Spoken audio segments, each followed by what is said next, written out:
Halo Ananda semua, bagaimana kabarnya? Pada pertemuan pertama ini, kita akan mempelajari mengenai teks argumentasi yang merupakan pembelajaran bahasa Indonesia kelas 11 di fase F pada kurikulum Merdeka. Nah, saat yang pertama ini, kita akan berkenalan dulu mengenai teks argumentasi dengan tema mengenalkan dan mempromosikan produk pangan lokal Indonesia. Kali ini yang akan kita pelajari pertama adalah mengenai pengertian teks argumentasi, tujuan teks argumentasi, dan ciri teks argumentasi. Mari kita mulai. Sebelum kita memulai pembelajaran, ada baiknya Anda mengetahui tujuan pembelajaran kita untuk mempelajari teks argumentasi ini. Pada bab ini, Ananda akan mempelajari jenis teks argumentasi dan teks persuasi.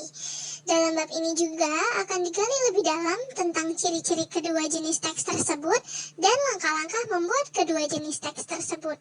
Dan pada akhir bab, Ananda nanti akan berlatih menulis esai dengan menggunakan teks argumentasi dan membuat poster sebagai salah satu jenis teks persuasi. Nah, sebelum kita mempelajari teks argumentasi, Ananda apakah sudah tahu apa sih teks argumentasi itu? Mungkin sebelumnya Ananda sudah pernah belajar di tingkat SMP. Apa sih teks argumentasi? Sebelum kita menjawab apa itu teks argumentasi, mari kita baca terlebih dahulu penggalan teks berikut yang berjudul Ketahanan Pangan Lokal. Anda akan Ibu berikan waktu untuk membaca teks ini terlebih dahulu.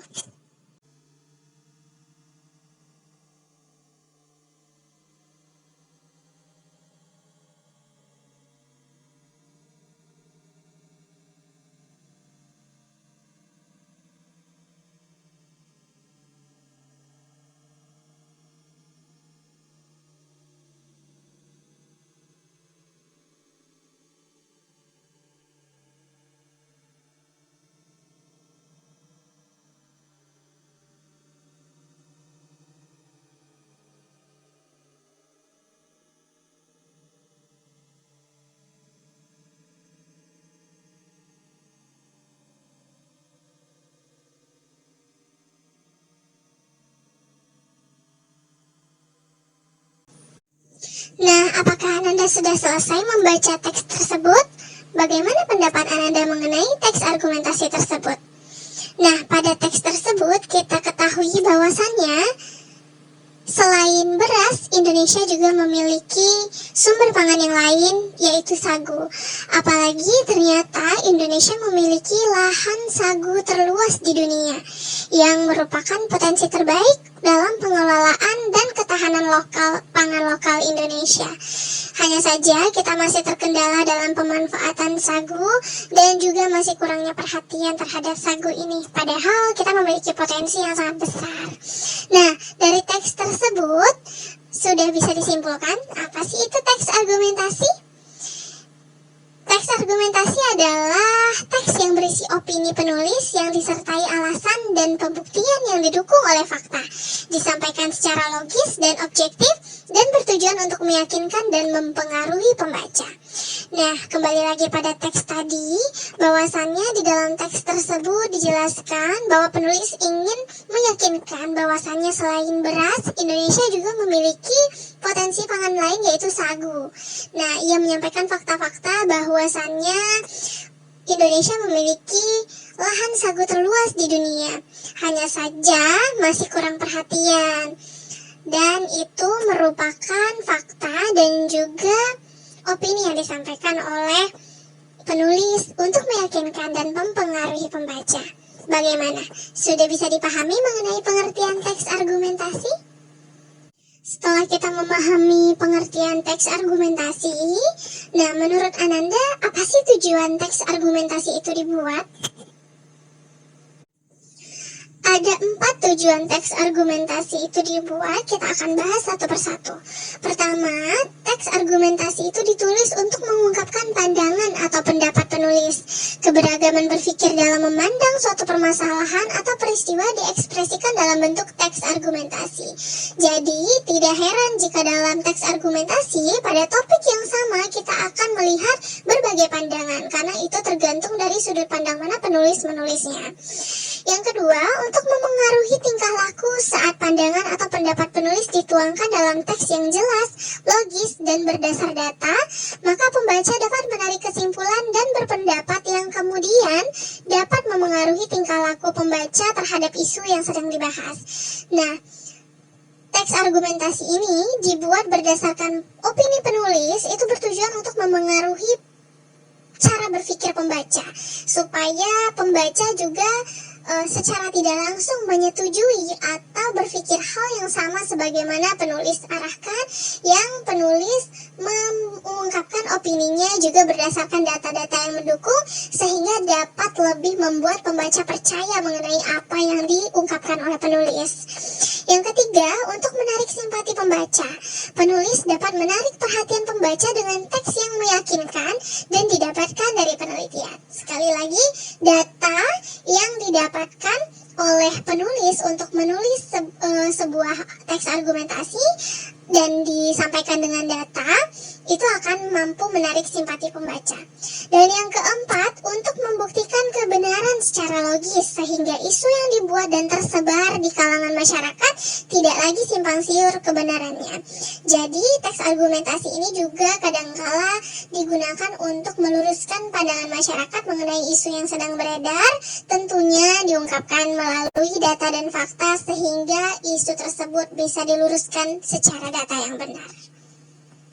Nah, selanjutnya apa saja sih ciri teks argumentasi? Bagaimana kita bisa membedakan ini adalah teks argumentasi dengan teks lainnya?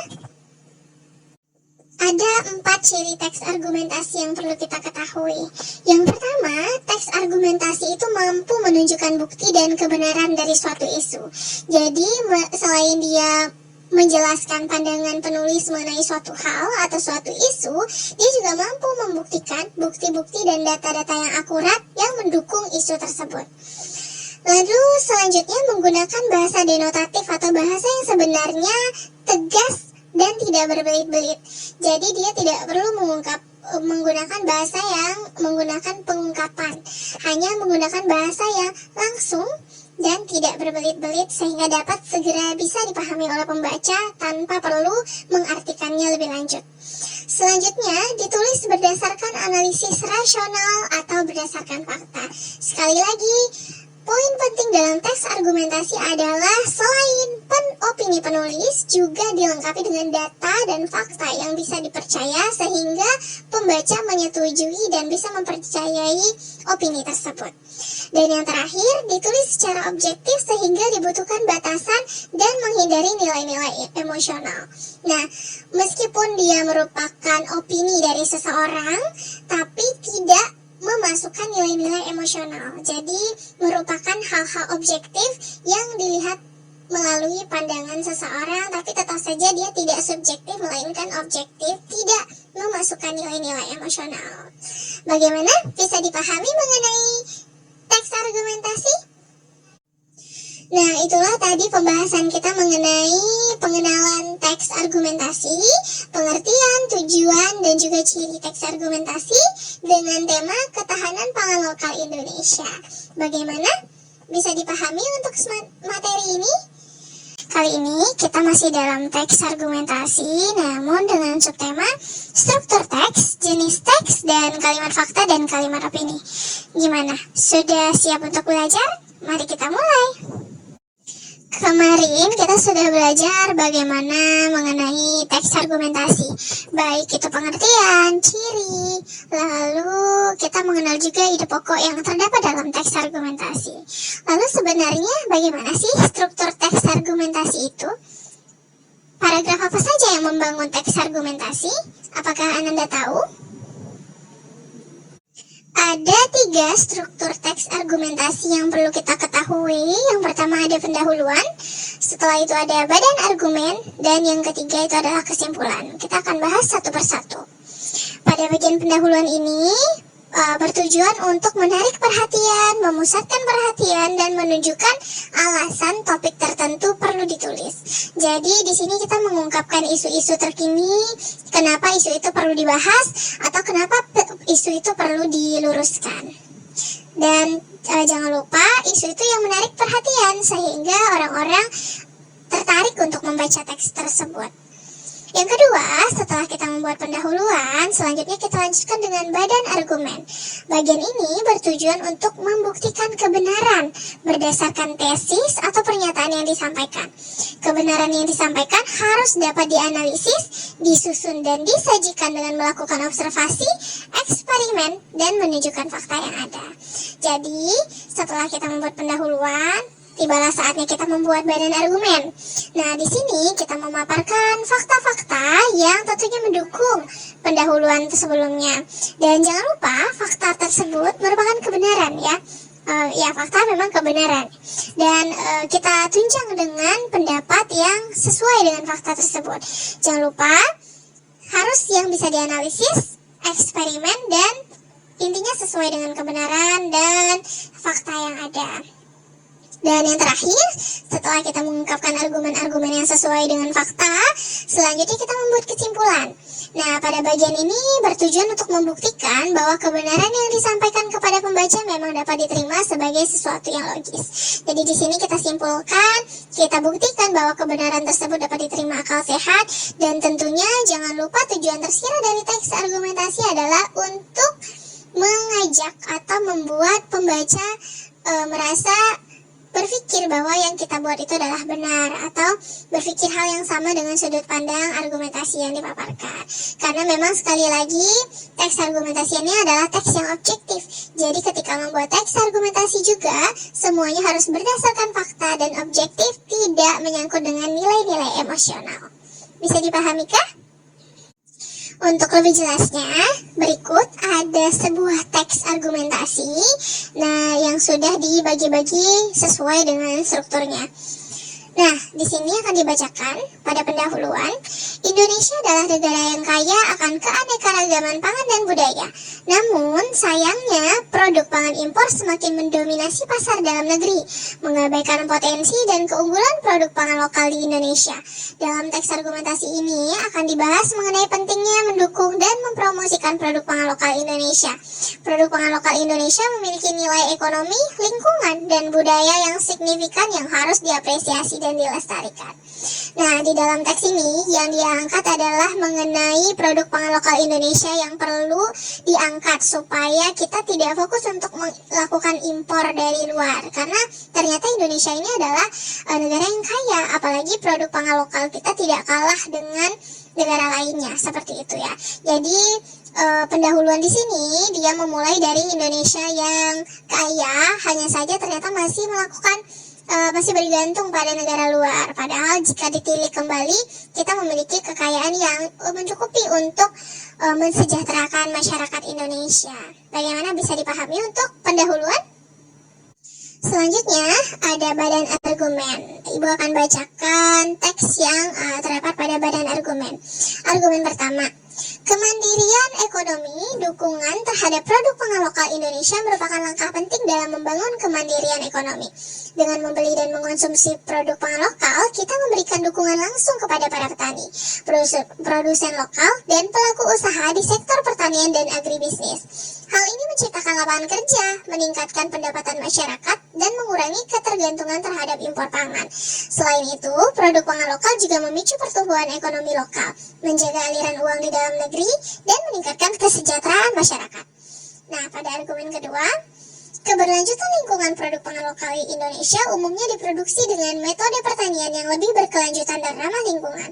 Petani lokal sering menggunakan praktik pertanian organik dan tradisional yang mengurangi penggunaan pestisida dan bahan kimia berbahaya. Dengan memilih produk pangan lokal, kita ikut berkontribusi dalam menjaga keberlangsungan lingkungan. Lebih lanjut lagi, dengan mengurangi impor pangan, kita dapat mengurangi dampak transportasi yang tinggi dan emisi karbon yang terkait dengan impor, sehingga mengurangi jejak karbon secara keseluruhan. Nah, Dari teks tersebut, tentu saja kita lihat ya, baik argumen pertama maupun argumen kedua, semuanya menjelaskan atau membeberkan fakta terkait dari yang sebelumnya tadi ya, di pendahuluan. Jadi yang dia mengatakan bahwasanya Indonesia kaya dan sebaiknya tidak impor. Nah, dia membeberkan bahwa ternyata kita bisa mandiri loh tanpa harus melakukan impor, karena selain dengan kita kaya terhadap produk pangan lokal, ternyata selain itu kita juga akan menciptakan lapangan kerja dan meningkatkan pendapatan masyarakat, sehingga jika impor berkurang dan kita tercukupi dengan produk pangan lokal, maka akan memicu pertumbuhan ekonomi juga, menjaga aliran dalam negeri dan mensejahterakan masyarakat. Ini kuncinya ya. Jadi bisa dipahami bahwasannya ternyata argumen ini didukung loh oleh fakta-fakta yang memang bisa kita lihat bahwasannya kita memiliki banyak sekali produk pangan lokal. Lalu pada argumen kedua juga dijelaskan bahwasannya ketika kita menggunakan produk pangan lokal, nah itu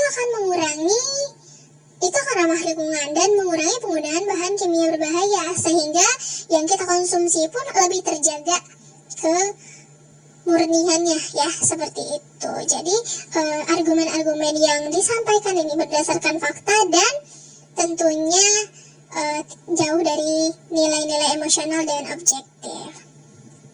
Ini juga ada argumen ketiga, pelestarian kekayaan budaya produk pangan lokal merupakan cerminan dari kekayaan budaya yang dimiliki oleh bangsa ini. Setiap daerah Indonesia memiliki produk pangan lokal yang khas, beragam, dan unik. Memilih dan mengkonsumsi produk pangan lokal berarti mendukung pelestarian keanekaragaman budaya Indonesia. Ini melibatkan menjadi tradisi kuliner turun-menurun, mempertahankan metode pengolahan tradisional, dan melestarikan varietas tanaman dan hewan lokal yang hampir punah.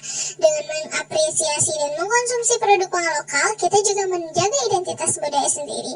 Jadi ini adalah argumen lain ya.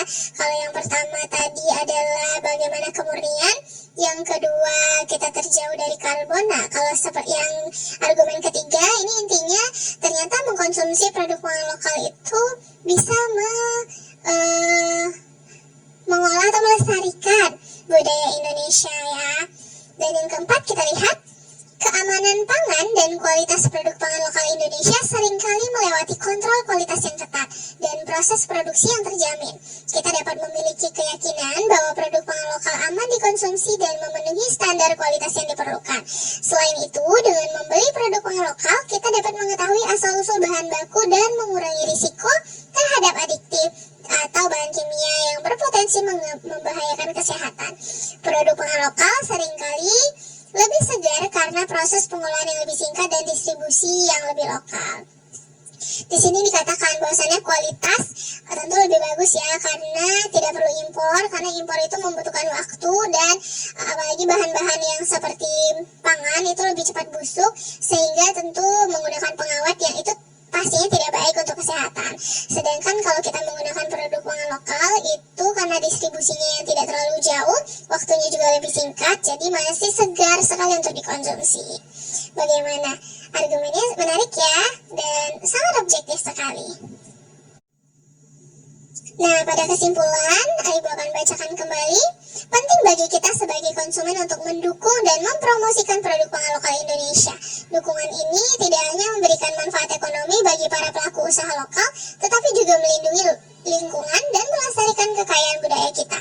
Dengan memilih produk pangan lokal, kita berpartisipasi dalam membangun kemandirian ekonomi, menerapkan praktik pertanian yang berkelanjutan, menjaga keanekaragaman budaya, serta menjamin keamanan pangan dan kualitas.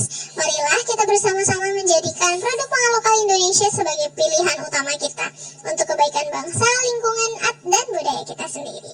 Nah, ini kita lihat ya di kesimpulannya bahwa dia menjelaskan kembali bagaimana pentingnya kita mempromosikan produk pangan lokal dan mengkonsumsi produk pangan lokal, dan memberikan kesimpulan apa saja ternyata tadi manfaat kita mengkonsumsi produk pangan lokal. Dan tentunya yang terakhir ya, di sini ada bagian mengajak pembaca untuk sama-sama mengkonsumsi produk pangan lokal untuk kebaikan bangsa, lingkungan, dan budaya kita sendiri. Karena sekali lagi tujuan teks argumentasi itu adalah mempengaruhi pembaca. Jadi jangan lupa untuk ada berpengaruh untuk membacanya ya. Nah, itulah tadi struktur teks argumentasi. Jadi ada pendahuluan, ada badan argumen, dan diakhiri dengan kesimpulan. Nah, lalu kita kali ini akan membahas mengenai jenis teks argumentasi. Ada berapa jenis sih teks argumentasi itu? Dan ada 4 jenis teks argumentasi yang perlu kita ketahui. Yang pertama adalah teks argumentasi rincian. Nah, di sini teksnya berisi mengenai pendapat dan alasan penulis yang disertai dengan beberapa perincian. Jadi di sini banyak perincian ya. Teks argumentasi contoh adalah yang kedua, yaitu berisi mengenai pendapat dan alasan penulis yang disertai dengan beberapa contoh sebagai bukti bahwa pendapat penulis benar dan tidak dapat disangkal lagi oleh pembaca. Jadi kalau argumentasi ini banyak disertai dengan contoh. Yang ketiga itu teks argumentasi sebab akibat. Nah, kalau ini merupakan sebuah teks yang dikembangkan dengan penyampaian sebab-sebab terlebih dahulu dan diakhiri dengan pernyataan akibat dari sebab tersebut. Jadi polanya membeberkan sebab terlebih dahulu baru menjelaskan akibat. Dan selanjutnya ada teks argumentasi akibat sebab. Ini adalah kebalikan dari sebab akibat tadi. Jadi akan membeberkan akibat terlebih dahulu baru menjelaskan sebab ya. Bisa dipahami mengenai jenis teks argumentasi? Nah, sekarang kita masuk ke bagian paling penting di dalam teks argumentasi. Kenapa ini bagian yang paling penting? Karena sebenarnya dalam teks argumentasi itu terdapat fakta dan opini. Jadi kita membeberkan fakta lalu menguatkan fakta tersebut dengan opini kita ya.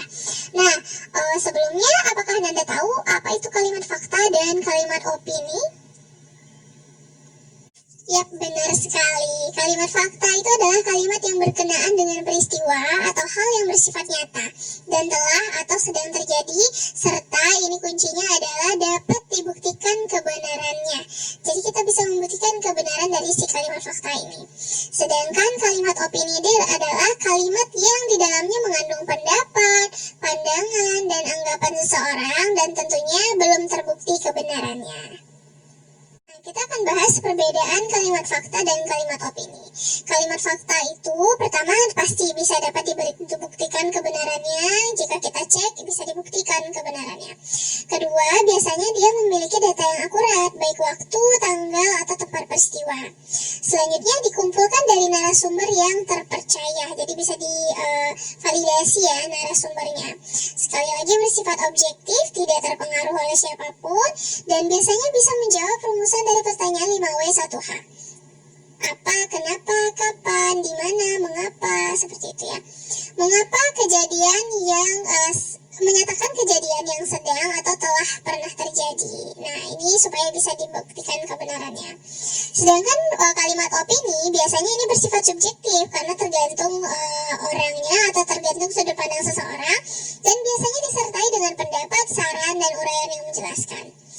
Selanjutnya berisi pendapat tentang peristiwa yang telah terjadi, juga lalu menunjukkan peristiwa yang belum pasti akan terjadi atau terjadinya di kemudian hari sehingga belum pasti apakah terjadi atau tidak, merupakan pikiran atau pendapat seseorang maupun kelompok, informasi yang disampaikan belum ada pembuktiannya, dan biasanya ditandai dengan penggunaan kata-kata bisa jadi, atau sepertinya, atau mungkin, seharusnya, sebaiknya, seperti itu.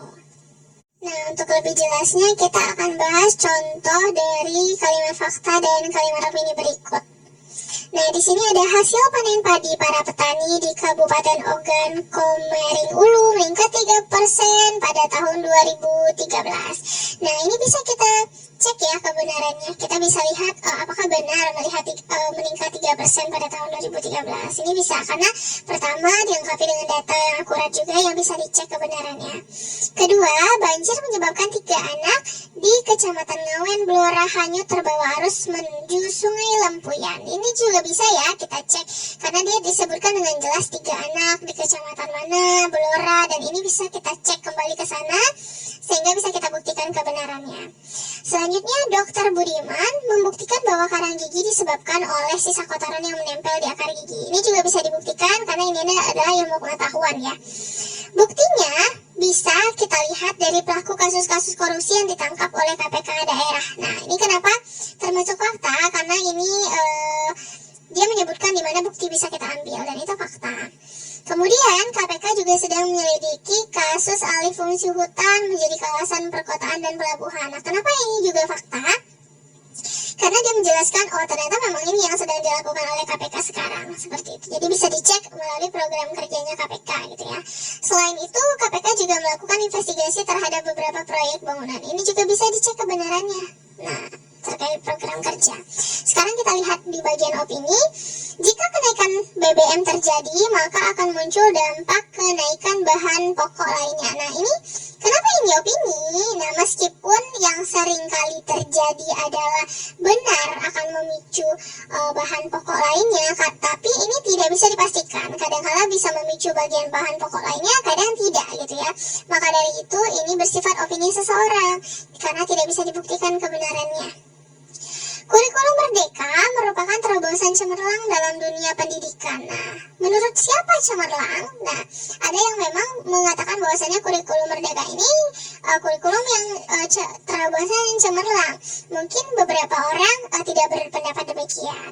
Oleh sebab itu ini kembali lagi ini merupakan opini seseorang.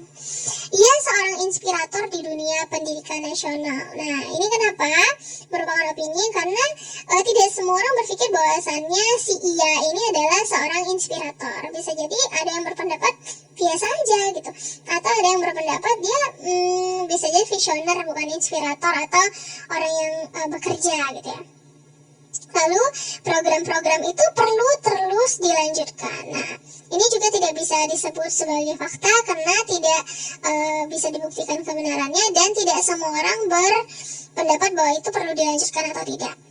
Apabila penelitian tahap akhir ini nantinya berhasil, maka kemungkinan pada awal tahun 2021 vaksin tersebut sudah bisa diproduksi massal. Ini kenapa ya? Dia merupakan opini padahal ada tahunnya seperti itu ya. Dan vaksin tersebut bisa diproduksi massal karena ada kata kemungkinan di sini. Jadi dia pun ragu-ragu untuk mengatakan hal ini bisa apa tidak. Ya. Uji coba di Indonesia sendiri rencananya akan dimulai pada Agustus mendatang. Ini juga karena ada kata rencananya, jadi belum bisa dipastikan. Vaksin adalah satu-satunya cara paling efektif untuk menghentikan pandemi yang hingga saat ini sudah menginfeksi belasan juta jiwa. Nah, kenapa ini merupakan opini? Karena dia menyebutkan satu-satunya cara paling efektif, padahal tidak satu cara menuju Roma. Seperti itu ya. Bisa dibedakan kan kalimat fakta dan opini? Nah, untuk lebih jelasnya, supaya Ananda lebih fasih untuk membedakan fakta dan opini, bacalah teks berikut, ketahanan pangan pada masa pandemi COVID-19. Kali ini dengan topik ide pokok, ide penjelas, dan pola pengembangan paragraf. Bagaimana? Sudah siap untuk belajar? Mari kita mulai. Nah, sebelumnya kita sudah mempelajari mengenai pengertian teks argumentasi dan kita tahu bahwasannya teks argumentasi itu memberikan ulasan mengenai pendapat seseorang dan tentunya masih objektif. Nah, di dalam teks argumentasi ini kita juga akan menemukan mengenai ide pokok dan kalimat utama. Tentu ini bukan kali pertama ya bagi Ananda menemukan ide pokok dan kalimat utama dalam sebuah paragraf. Ini sudah menjadi kebiasaan Ananda tentunya. Nah, mendengar hal ini, ide pokok atau kalimat utama sebenarnya apakah dua hal ini adalah hal yang sama atau mungkin berbeda? Ayo kita pelajari dulu mengenai ide pokok dan kalimat utama. Ide pokok atau kalimat utama? Untuk membedakannya, kita akan cek terlebih dahulu pengertian dari masing-masing istilah ini. Ide pokok merupakan rancangan pokok yang tersusun di dalam pikiran, gagasan, atau merupakan pikiran utama dari sebuah paragraf. Jadi intinya, dia merupakan inti dari sebuah paragraf, bukan berupa kalimat, tetapi inti dari kalimat tersebut. Sedangkan ide penjelas ini adalah uraian atau pengembangan dari ide pokok. Nah, sedangkan kalimat utama ini adalah sebuah kalimat yang di dalamnya terdapat gagasan utama, gagasan pokok, ide pokok, pikiran pokok, atau ide utama dari paragraf tersebut. Nah, bisa dibedakan ya, nanti kita akan bahas lebih lanjut. Dan kalimat penjelas, kalimat yang menjelaskan ide pokok dari kalimat utama. Nah, sebenarnya dari situ kita sudah bisa lihat nih perbedaan dari ide pokok dan kalimat utama. Nah, namun satu hal yang perlu kalian ketahui, jadi ide pokok dan kalimat utamanya sebenarnya punya nama-nama lain loh. Kalau kalimat utama, dia disebut juga dengan kalimat topik atau nama lainnya itu dengan kalimat topik. Dan biasanya ini didahului dengan kalimat. Jadi intinya kalimat utama itu adalah keseluruhan dari kalimat yang ada dan kalimat intinya gitu ya. Sedangkan kalau ide pokok ini memiliki lebih banyak nama lagi nih. Ada ide pokok, ada ide utama, ada gagasan utama, ada gagasan pokok, dan pokok pikiran. Jadi jika ditanya gagasan utama dari paragraf tersebut adalah, maka yang ditanya itu sama dengan ide pokok. Bagaimana? Sudah jelas? Nah, jadi bisa kita simpulkan bahwa perbedaan dari kalimat utama dan ide pokok itu adalah kalimat utama itu mengandung ide pokok yang menjadi dasar pengembangan paragraf. Jadi ide pokok ini ada di dalam kalimat utama, dan ide pokok adalah kalimat yang mengandung tujuan utama, keseluruhan isi teks, dan termuat dalam kalimat utama. Jadi ide pokok ini adalah inti dari kalimat utama. Sedangkan kalimat utama ini adalah merupakan kalimat utama yang mengandung ide pokok, dan semua dari keseluruhan kalimat yang merupakan ada di kalimat tersebut merupakan kalimat utama. Jadi sudah jelas ya, ide pokok ada di dalam kalimat utama. Nah, selanjutnya kita akan mengetahui apa saja sih ciri ide pokok. Yang pertama, keberadaan ide pokok itu tidak boleh berbelit-belit. Jadi dia merupakan inti dari kalimat dan tidak berbelit-belit. Nah, kita akan lihat nanti mana yang merupakan kalimat atau inti yang tidak berbelit-belit. Selanjutnya, ide pokok itu juga harus dinyatakan secara jelas. Jadi, biasanya dia juga bersifat umum. Jelas dan umum. Dia bukan merupakan acuan atau mengacu pada kalimat sebelumnya. Dan mempunyai kalimat pendukung. Jadi kalimat-kalimat setelahnya atau kalimat-kalimat sebelumnya itu mengacu pada kalimat tersebut. Jadi biasanya tidak akan Ananda temukan kata acuan di dalamnya. Misalnya seperti hal itu, hal tersebut, dia, ia, mereka, tidak akan Ananda temukan karena dia merupakan acuan dari seluruhnya. Nah, sekarang kita akan lihat contoh teks, sebuah contoh teks yang akan Ibu bacakan. Kucing adalah binatang mamalia pemakan daging dan termasuk suku Felidae. Kucing ada yang berukuran kecil, namun ada pula yang berukuran besar. Binatang ini mempunyai cakar berbentuk arit yang digunakannya untuk menangkap atau mencakar sesuatu. Kucing mempunyai penglihatan yang sangat tajam. Oleh karena tingkah laku dan mukanya yang imut, kucing banyak dipelihara sebagai hewan rumahan. Contohnya kucing Anggora yang berbulu lembut dan panjang. Nah, kira-kira nih kalimat utama dari paragraf contoh pertama ini apa sih? Nah, sebenarnya Nanda udah bisa lihat ya dari sini ya. Yaitu ada di kalimat pertamanya. Kucing adalah binatang mamalia pemakan daging dan termasuk suku Felidae. Kenapa? Karena kalimat ini yang paling umum. Selebihnya itu kucing ada yang berukuran kecil. Nah, ini semakin mengerucut ya, atau semakin khusus. Nah, apalagi mukanya yang imut dan contoh-contohnya ini semakin khusus. Jadi kalimat utamanya ada di kalimat pertama. Lalu kalimat penjelasnya itu ada kucing yang berukuran kecil yang seperti Ibu sebutkan sebelumnya. Dan binatang ini memiliki cakar yang berbentuk arit, dan kucing memiliki penglihatan yang sangat tajam. Ini merupakan kalimat penjelas ya, karena ini merupakan kalimat yang khusus dibahasnya mengenai kucing. Dan ide pokok terhadap semua contoh di pertama ini apa ya? Ide pokoknya adalah pembahasan tentang binatang kucing, karena semua yang dibahas ini adalah mengenai kucing. Jadi bisa dilihat ya perbedaannya, bahwasanya kalau kalimat utama itu Anda bisa mengambil seluruh dari kalimat utamanya atau keseluruhan kalimatnya tidak berubah, sedangkan ide pokok ini adalah inti dari pembahasan ini apa. Bisa dipahami ya? Contoh kedua boleh Anda pelajari secara mandiri.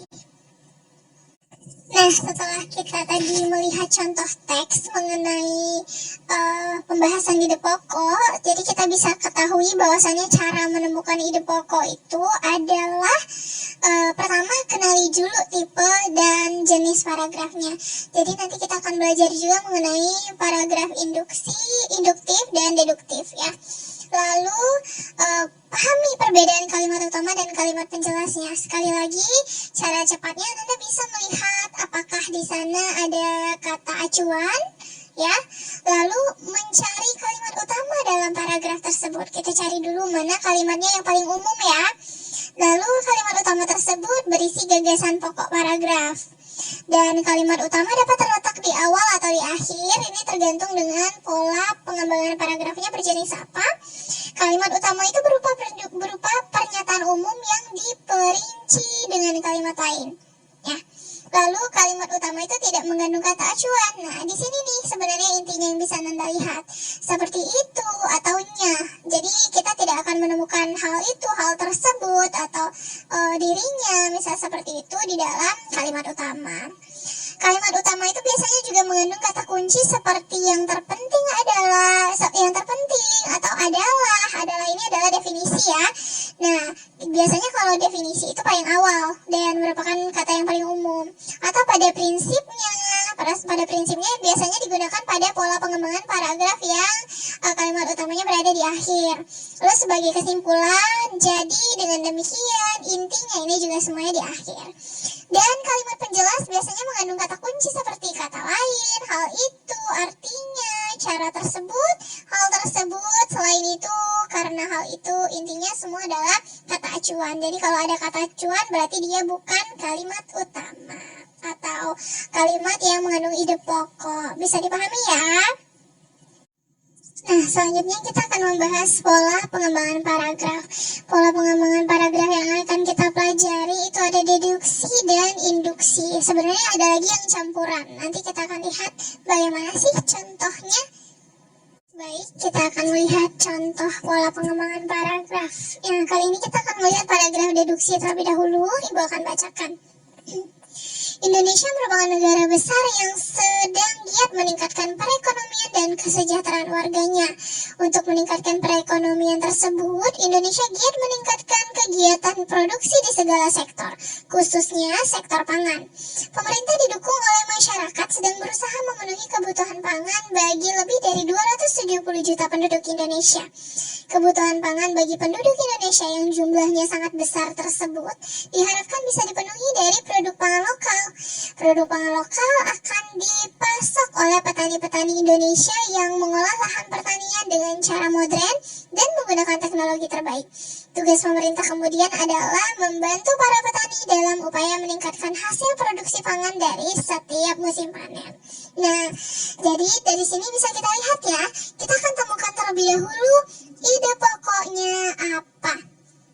Nah, kalau kita melihat di sini, meskipun di sini adalah ya tugas pemerintah kemudian. Nah, hati-hati di sini ada kata kemudian yang merupakan kata yang mengacu ya pada kalimat sebelumnya. Jadi otomatis paragraf ini bukan merupakan kalimat utama.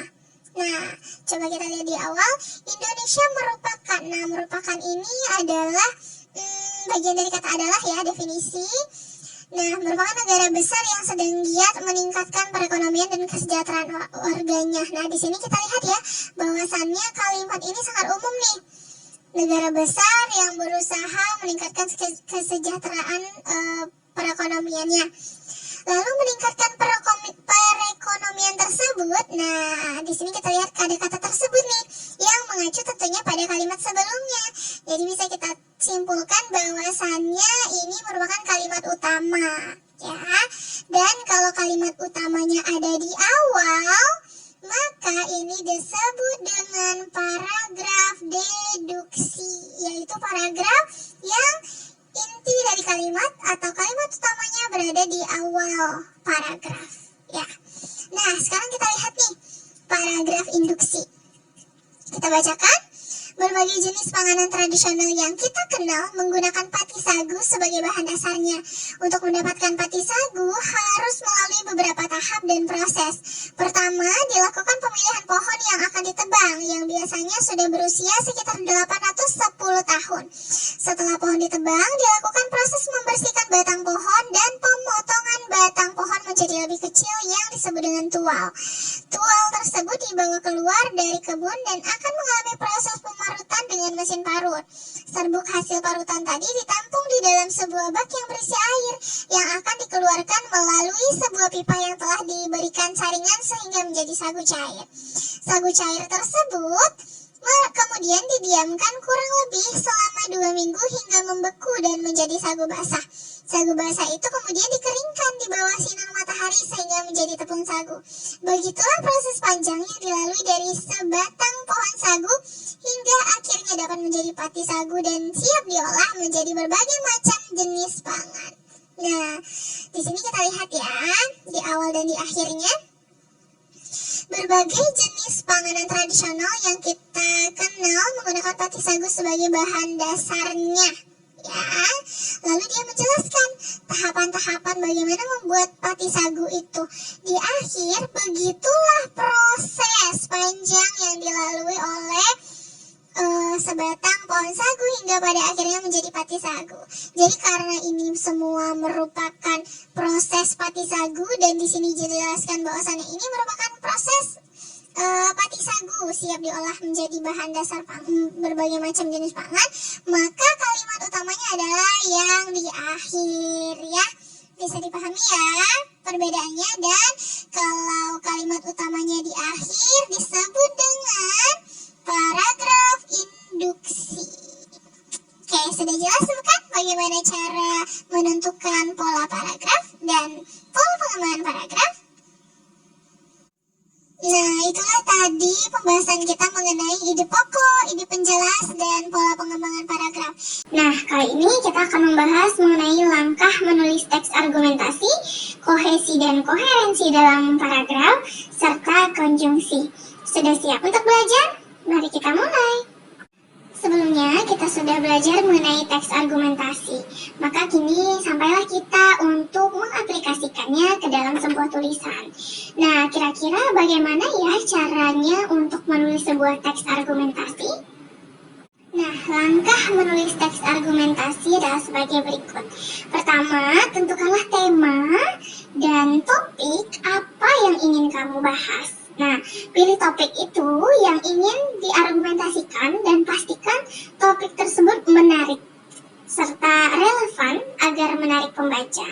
Jadi silakan Anda pilih kira-kira tema atau topik apa ya yang sedang menarik sekarang untuk diperbincangkan, atau tema atau topik apa yang kira-kira sedang hangat diperbincangkan dan butuh untuk diluruskan, seperti itu. Sehingga menarik untuk pembaca membacanya atau menyimaknya. Selanjutnya, tentukan tujuan dari penulisan paragraf tersebut. Apakah paragraf ini ingin ditulis untuk meyakinkan pembaca atau untuk mencari dukungan dari pembaca? Contohnya adalah apakah kamu mendukung atau menentang suatu kebijakan tertentu. Jadi kamu harus pilih dari topik yang telah Ananda pilih tadi. Pilih Ananda menggunakan nanti sudut pandang yang pro atau kontra terhadap pandangan tersebut. Namun sekali lagi, semua sediakan nanti fakta-faktanya. Yang ketiga, kumpulkan berbagai data sebagai bukti. Ini dapat berupa fakta, statistik, kutipan. Kutipan ini bisa jadi orang-orang penting, hasil penelitian, atau contoh konkret yang relevan. Nah, jadi setelah kamu memilih untuk pro atau kontra, carilah data yang mendukung argumen tersebut. Selanjutnya, pilihlah jenis pola pengembangannya. Apakah Ananda nanti akan menggunakan pola deduktif atau induktif? Selanjutnya, buat kerangka yang terdiri dari gagasan utama dan gagasan pendukung.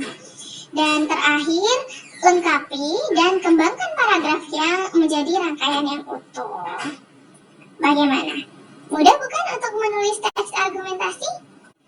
Nah, untuk menulis sebuah teks, tentunya kamu harus paham mengenai paragraf yang akan Ananda tulis. Paragraf itu harus memenuhi syarat penulisan yaitu kohesi dan koherensi. Apakah itu kohesi dan koherensi? Langsung kita bahas saja. Kohesi adalah keserasian hubungan antar unsur dalam sebuah paragraf.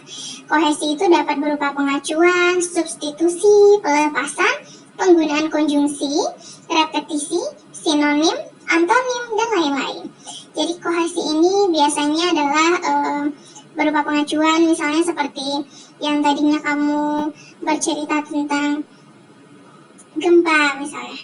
Gempa bla bla bla bla bla. Lalu Ananda setelah itu pada kalimat selanjutnya membuat hal itu atau hal tersebut. Nah, itu merupakan kohesi di dalam paragraf tersebut. Jadi merupakan keserasian hubungan antar unsur dan mengacu kepada hal yang disampaikan sebelumnya. Selanjutnya koherensi. Koherensi ini adalah kepaduan antar gagasan di dalam suatu paragraf. Di dalam menyusun sebuah paragraf, seseorang penulis harus memperhatikan kohesi dan koherensi sehingga paragraf yang disusun tersebut memiliki kesatuan yang makna yang utuh. Nah, ini maksudnya di dalam paragraf yang Ananda nanti akan buat, setiap paragrafnya harus padu. Tidak ada yang merupakan paragraf sumbing atau sumbang yang merupakan paragraf yang tidak sesuai dengan paragraf sebelum atau sesudahnya. Nah, agar lebih jelas kita akan lihat contoh berikut. Ada dua teks yang disajikan di sini. Kita akan melihat kohesi dan koherensi dari kedua teks berikut. Nah, untuk teks yang pertama, kita langsung bacakan saja. Masyarakat Papua dan Maluku sejak berabad-abad yang lalu telah mengonsumsi sagu sebagai makanan pokoknya. Mengonsumsi sagu. Nenek moyang suku-suku di pedalaman telah mengolah makanan sederhana. Nah, di sini bisa kita lihat bahwasannya paragraf pertama dan kedua ini tidak padu. Karena yang pertama membahas mengenai masyarakat Papua mengkonsumsi sagu, sedangkan paragraf kalimat kedua menjelaskan mengenai nenek moyang suku pedalaman yang mengolah makanan sederhana. Kita lihat lagi di kalimat ketiga, kandungan gizi dan zat karbohidrat terdapat pada makanan pokok itu. Nah, ini beda lagi ya yang dibahas. Masyarakat Papua dan Maluku membutuhkan makanan pokok selain beras. Sedangkan di atas dijelaskan bahwasannya ternyata mereka mengonsumsi sagu bukan beras. Kearifan lokal harus dihidupkan kembali di Papua lewat makanannya. Jadi, kelima kalimat dalam paragraf ini tidak padu, tidak koheren, dan juga tidak kohesi. Karena tidak ada yang menyangkut atau mengacu pada satu acuan. Misalnya di sini mengatakan konsumsi sagu, di sini tidak menjelaskan bahwasannya konsumsi sagu. Nah, di situ bisa kita lihat ya, bahwasannya teks pertama ini tidak kohesi dan tidak koheren. Kita lanjut ke teks kedua. Sagu telah dikonsumsi oleh masyarakat Papua sejak berabad-abad yang lalu. Nenek moyang suku-suku di pedalaman Papua. Nah, di sini ada kohesi nih yang menjelaskan kembali mengenai Papua, pengulangan melalui masyarakat Papua ya, yang telah mengonsumsi sagu dengan cara yang sangat sederhana. Kandungan gizi dan karbohidrat yang tinggi pada sagu telah membuat masyarakat Papua tidak kekurangan dalam suplai makan pokoknya.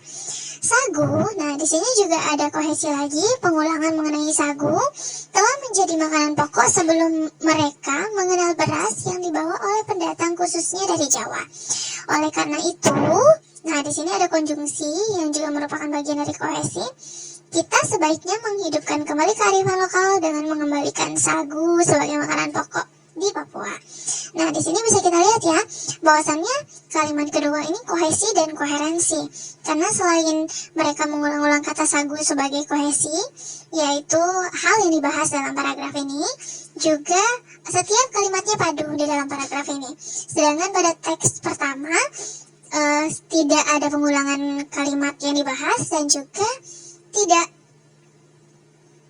padu kalimat satu dengan lainnya. Bagaimana? Sudah jelas bukan mengenai kalimat yang kohesi dan koheren?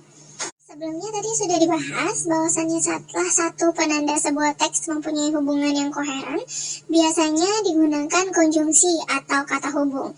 Nah, konjungsi atau kata hubung seperti apa sih yang biasanya digunakan dalam paragraf? Nah, di sini bisa kita lihat ada beberapa konjungsi yang bisa digunakan. Sebenarnya konjungsi itu ada sangat banyak, ada konjungsi koordinatif, subkoordinatif, dan lain sebagainya. Namun sekarang kita langsung saja membahas konjungsi berdasarkan hubungannya. Yang pertama, konjungsi berdasarkan hubungan urutan waktu, yaitu konjungsi yang menjelaskan mengenai urutan waktu ya. Nah, biasanya menjelaskan deretan waktu pertama setelah itu, sebelum itu, atau pertama setelah itu, selanjutnya, lalu, kemudian. Nah, seperti itu. Nah, itu merupakan konjungsi urutan waktu. Selanjutnya, konjungsi pilihan. Contohnya atau, misalnya pilih saya atau dia, misalnya seperti itu bisa ya. Dan konjungsi pertentangan. Nah, meskipun demikian atau meski begitu, kendati demikian, ini pertentangan ya. Kendati pun begitu, biarpun demikian, biarpun begitu, atau akan tetapi, sebaliknya, namun, bisa gitu. Nah, itu merupakan konjungsi pertentangan. Selanjutnya konjungsi keserasian atau kesesuaian. Misalnya demikian juga halnya. Nah, ini biasanya kesesuaian nih. Atau ketidaksesuaian. Nah, padahal, nah ini juga ya, ketidaksesuaian atau ketidakkeserasian. Atau konjungsi tambahan, pula misalnya, juga, selanjutnya, ini juga ya, biasanya untuk menambahkan sesuatu. Tapi kalau selanjutnya hanya tambahannya cuma satu saja, berarti tambahan. Tapi kalau selanjutnya diiringi dengan kemudian, lalu, nah itu urutan waktu. Atau dan, di samping itu, tambahan lagi, atau selain itu, nah ini tambahan. Selanjutnya konjungsi perbandingan, contohnya sama halnya, berbeda dengan itu, seperti atau serupa dengan itu, sejalan dengan itu. Konjungsi sebab akibat, akibatnya, atau banyak ya sebenarnya sebab, atau sebab, karena, seperti itu. Simpulan, nah bisa jadi oleh karena itu, seperti itu ya. Jadi itulah konjungsi yang biasa digunakan di dalam sebuah paragraf. Nah, bagaimana? Sudah bisa dipahami bukan mengenai langkah-langkah menulis teks argumentasi? Selanjutnya, silakan Ananda simak poster berikut. Ini ada jenis pangan yang lebih sehat dari nasi, yang mungkin selama ini kita kenal hanya nasi saja. Ada talas, ada beras jagung, beras singkong, ubi jalar, sagu, gembili, uwi, umbi garut, gayong, dan sukun. Mungkin ada dari beberapa ini yang Ananda baru melihatnya sekarang ya. Nah, kita akan mencoba menulis sebuah teks argumentasi dari poster ini. Sudah siap? Nah, sudah sampailah kita untuk menulis sebuah teks argumentasi berdasarkan poster tadi. Jadi, tulislah sebuah teks argumentasi yang dikerjakan perorangan dengan ketentuan sebagai berikut. Silakan Anda baca ya. Terima kasih semuanya.